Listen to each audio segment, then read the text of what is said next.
Hi everyone, welcome to Funlearn by Anuj. तो दोस्तों आज की वीडियो में हम जो बात करने वाले हैं वो बात करने वाले हैं आरआरबी एनटीपीसी के 7th फेज का एग्जाम कब तक कंडक्ट करवाया जाएगा, आरआरबी ग्रुप डी का एग्जाम कब तक कंडक्ट करवाया जाएगा, एनटीपीसी सीबीटी 1 की आपकी जो आंसर की है वो कब तक आ जाएगी।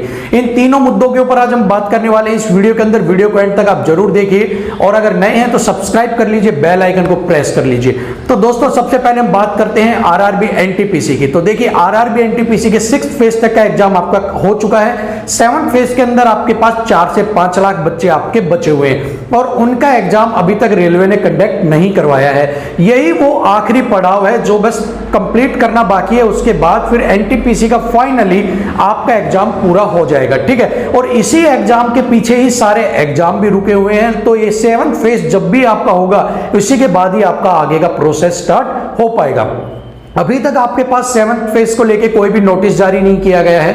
अगर आप पता करते हैं, आप किसी चीज से रेलवे की आप अगर पोर्टल पे मेल भेजकर या कुछ भी पता करते हैं तो वो सिर्फ एक ही बात का जवाब देते हैं कि आप ऑफिशियल वेबसाइट पर विजिट करते रहिए, आपको इंफॉर्मेशन वहीं से मिलेगी। ठीक है, तो अभी आपका रीजन क्या है कि आपका 7th फेज डिले किया जा रहा है। इसके पीछे मैं आपको रीजन बताता हूं। इसके पीछे मेनली 2 रीजन है। सबसे पहला तो रीजन आपके मोस्टली कुछ स्टेट्स हैं जो आपके बड़े स्टेट्स हैं, उनके अंदर चुनाव चल रहे हैं अभी, और इनके अलावा आपका कोविड भी आपका। ठीक है, ये दोनों केस ऐसे हो गए हैं जिसकी वजह से रेलवे में ये डिले चल रहे हैं कि आपका एग्जाम ये अभी कंडक्ट नहीं करवाया जा रहा, आपका एग्जाम डिले चल रहा है। हालांकि अगर रेलवे चाहती है तो 4 से 5 लाख बच्चों का कंडक्ट करवाना कोई मुश्किल नहीं है। उसने कितने बच्चों का एक दिन में उनका एग्जाम कंडक्ट करवाया है, तो अगर वो 1 लाख बच्चों का भी एक दिन में करवाए तो मुश्किल से 4 दिन के अंदर या 3 दिन या 4 दिन के अंदर वो पूरा एग्जाम को कंडक्ट करवा देगी। पर रेलवे अभी भी उस एग्जाम को कंडक्ट नहीं करवा रही है, ना ही कोई नोटिस है, ना ही कोई एग्जाम डेट दी गई है।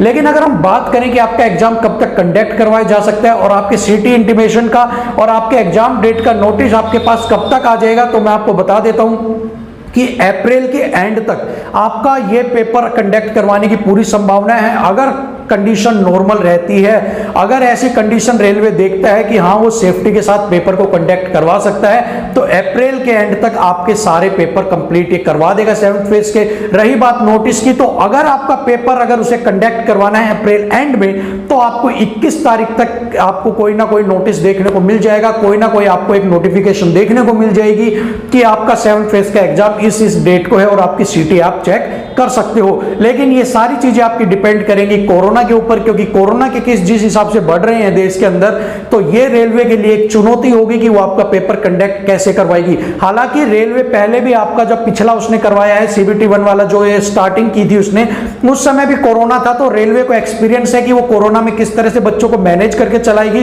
तो यही एक्सपीरियंस उसके काम आ सकता है और वो फटाफट 7th फेज के एग्जाम को कंडक्ट करवा दे ताकि आपका सीबीटी 1 तो बिल्कुल कंप्लीट हो जाए, आपका पेंडिंग ना रहे। क्योंकि इन्हीं 4-5 लाख बच्चों के पीछे ही आपकी ग्रुप डी भी रुका हुआ है, आपका आंसर की भी लेट होती जा रही है और आपके सारे एग्जाम जो रेलवे के हैं वो लेट होते जा रहे हैं। तो मोस्ट प्रोबेबली ये है आपका कि अप्रैल के एंड तक आपका ये एग्जाम हो जाना चाहिए और साथ में इसके नोटिफिकेशन 21 तारीख तक आपको मिल जानी चाहिए। अब बात कर लेते हैं ग्रुप डी की। तो दोस्तों ग्रुप डी की अगर हम बात करें तो जिस हिसाब से हालात चल रहे हैं, सबसे पहले तो रेलवे एनटीपीसी का ही एग्जाम पेंडिंग है। ठीक है, पेंडिंग होने के बाद तकरीबन वो 1 महीने का समय तो लेके चलेगा। ठीक है, अप्रैल में भी अगर आपका हो जाता है तो भी 1 महीना भी मान के चलो, तो आप मान के चलो मई का आखिरी सप्ताह, आखिरी दिन जो है मई के वो, या फिर जून के फर्स्ट वीक में ही आपका ये स्टार्ट हो पाएगा ग्रुप डी। इससे पहले अगर आपको कोई कहता है ग्रुप डी 15 तारीख से स्टार्ट हो जाएगा, 7 तारीख से स्टार्ट हो जाएगा, तो आप बिल्कुल भ्रमित मत होइए। क्योंकि पहली बात तो देश में कोरोना की इतनी लहर चल रही है और इतनी बीच में वापस से 1-1 लाख बच्चों की भीड़ इकट्ठी करनी, क्योंकि ग्रुप डी भी कोई छोटा एग्जाम तो है नहीं कि 7th फेज की तरह 4-5 लाख बच्चे देके आ जाएंगे। वो भी बड़े लेवल का एग्जाम है और इतने बड़े लेवल का एग्जाम कंडक्ट करवाने के लिए तैयारियां भी पूरी चाहिए। और देश में अगर कोरोना की लहर है तो आप ये बिल्कुल भूल जाइए कि इतने बच्चों को एक जगह में गैदर करना आसान होगा। तो ये आप मान के चलो आपके जून में ही शिफ्ट हो गया, आपका जून में ही आपका ये पेपर लिया जाएगा। तो अभी आपके पास टाइम है 2 महीने का तकरीबन, आप अपनी और अच्छे से तैयारी कर लीजिए।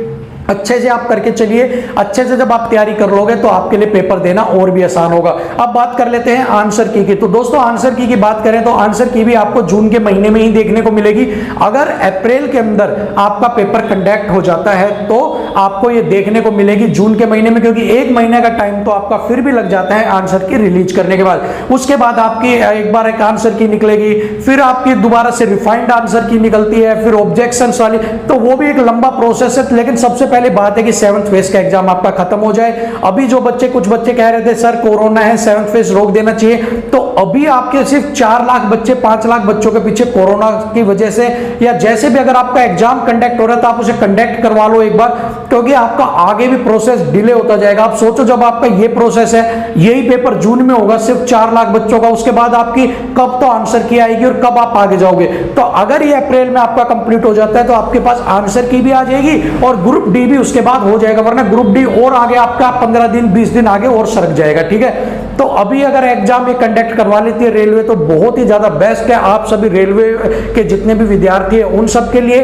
तो ये आपको पेपर हो ही जाना चाहिए, रेलवे का खत्म हो जाना चाहिए, CBT 1 NTPC का, ताकि ग्रुप डी जल्दी से जल्दी हो जाए और आंसर की आ जाए, और CBT 2 भी जल्दी से हो जाए ताकि ज्वाइनिंग भी जल्दी से आपको मिल सके। तो दोस्तों बस यही आपके लिए आज की इंफॉर्मेशन थी कि आपका NTPC 7th फेज आपका अप्रैल के लास्ट जो वीक है उसमें कंडक्ट करवाने की पूरी संभावना है। साथ में ही नोटिफिकेशन 20-21 तारीख तक आपको मिल जाएगी।